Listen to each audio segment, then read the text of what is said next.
Welcome to The Explainer. So, have you ever really stopped to wonder how we can truly understand a culture that's completely different from our own? Today, let's crack open the Anthropologist Toolkit and see how it's done. I mean, it's a huge question, right? If you really wanted to understand a community, a way of life, completely different from your own, where would you even start? How do you get past just, the surface level stuff and find out what really makes people tick? Well, for a long time, the answer was, you did it from a distance. For the first anthropologists, studying culture wasn't something you did in person. It was more like detective work, piecing together clues from thousands of miles away. But, and this is a big but, that whole approach had some pretty serious flaws. All right, so this brings us to our first big idea, a massive shift in thinking. This journey from the comfy armchair in a library to the messy, unpredictable reality of the field. I mean, this is basically where modern anthropology was born. Think about it like this.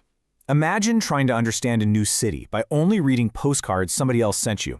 That was basically the armchair scholar approach, trying to build a picture from these secondhand, often super biased accounts from traders and missionaries.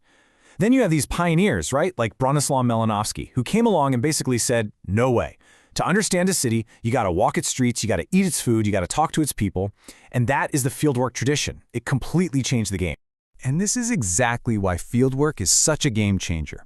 It's not just about being there, it's about diving in. You're not just reading about a ritual, you're standing right in the middle of it. You're not just getting some dry report, you're seeing a real argument happen in the town square.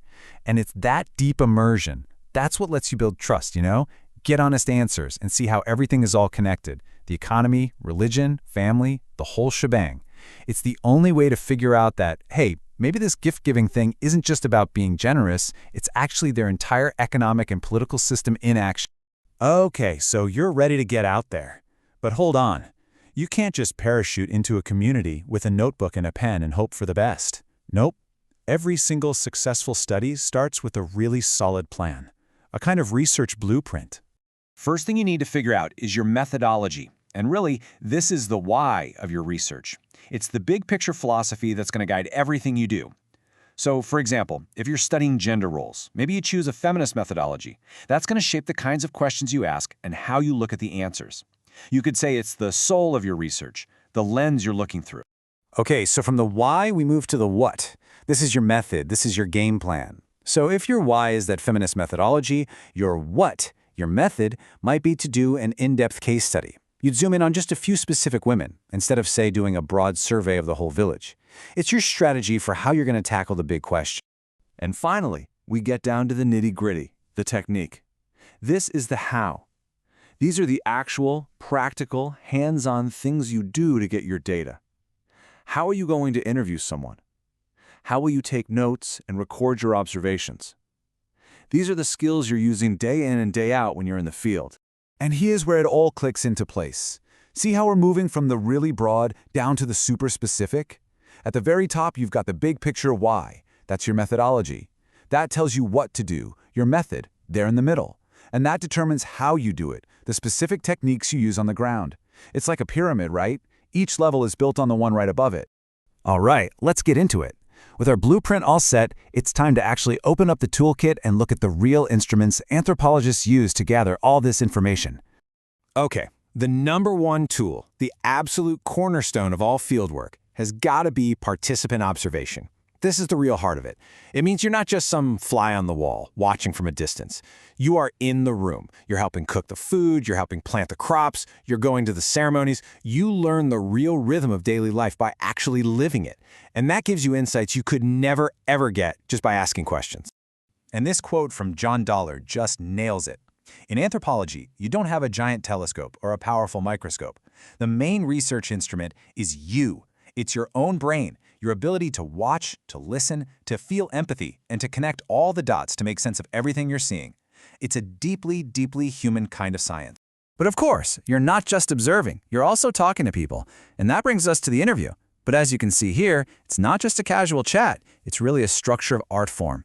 It all starts with respect. You explain what you're doing, you get consent. Then, during the interview itself, it's kind of like a careful dance. You follow a guide so you stay on track, but you also let the conversation breathe and flow naturally. The whole thing is a systematic process, and it's all designed to gather rich, reliable information in a way that's respectful to everyone involved. And the toolkit is just packed with all these other specialized instruments.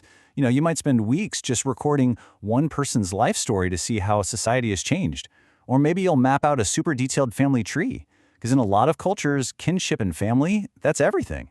You might even work with the community to draw a map of their world from their point of view. Each tool is designed to give you a different piece of this giant cultural puzzle. And this brings us to something that is just so important. Having all these powerful tools, well, that comes with a huge amount of responsibility. Fieldwork isn't just about grabbing data. It's about building human relationships, and those relationships have to be built on a really strict ethical code. Right, and these principles right here, they are absolutely non-negotiable. Informed consent means that every single person you work with knows exactly what you're doing and why, and they agree to be part of it, no pressure. Confidentiality means you're protecting their identity and any sensitive info they share. You have to respect the culture, even if you don't personally understand or agree with every part of it. And above all, the golden rule is do no harm. Your job is to study and understand, not to exploit or mess up the community that you're so privileged to be a part of. Okay, so you've spent months, maybe even years, in the field. You've got notebooks just crammed with observations, hours and hours of interviews. Now what? Well, let's look at that final crucial step, turning that mountain of raw data into a story that actually makes sense. All right, now for the fun part, actually making sense of everything you've gathered. On one hand, you have what's called qualitative analysis. That's all about finding the story inside your interviews and your field notes. You're looking for recurring themes, for hidden patterns in the narrative. And on the other hand, you've got quantitative analysis. That's where you're crunching the numbers from things like surveys or census data. And honestly, the best anthropology does both.